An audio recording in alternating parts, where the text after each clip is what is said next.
Assalamu alaikum wa rahmatullahi wa barakatuhu.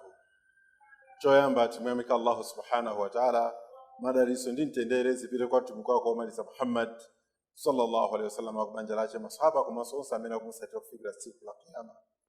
Lero tikukumbusanepo chinthu chimene chili chofunikira kwambiri kuti ntchito yathu ikhale yolandiridwa.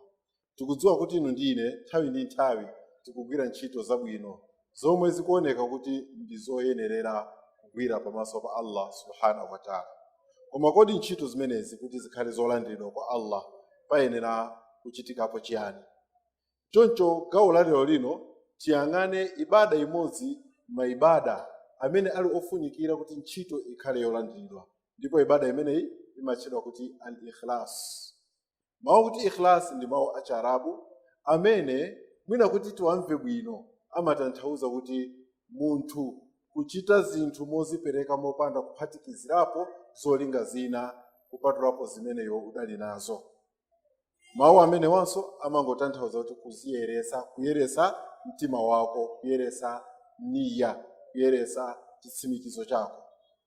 Tsono m'bale wanga kuti umvetse bwino, tiye titenge chitsanzo cha mulimi amene amagulitsa mkaka wa ng'ombe.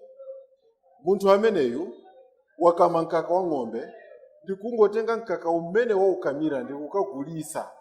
Ndiye kuti mkaka umenewo pacharabu amaona kuti labanun khalis, kuti mkaka weni opanda kusakaniza china chilichonse.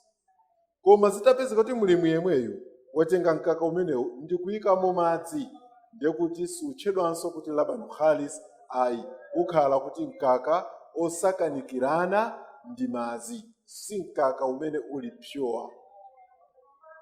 Chonchonse chimodzimodzi pa nkhani ya ntchito imene timakhala tikuchita pamaso pa Allah subhanahu wa ta'ala.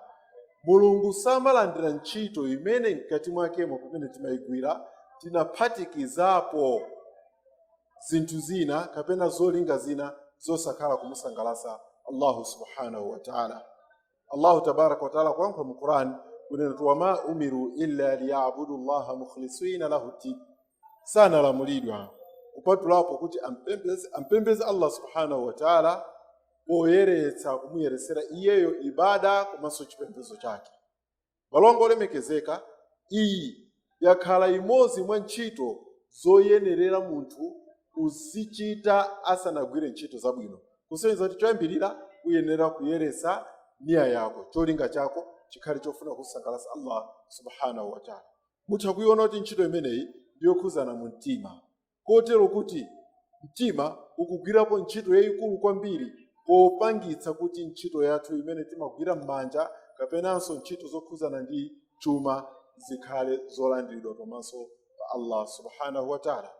Bale wanga olemekezeka mwa Allah, kwa lero lino tikhale iwe ndine tikuyika mu mtima mwathu chitsimikizo pa ntchito iliyonse imene tingagwire chofuna kumusangalatsa Allah subhanahu wa ta'ala, osafuna kusangalatsa zina zonse ayi.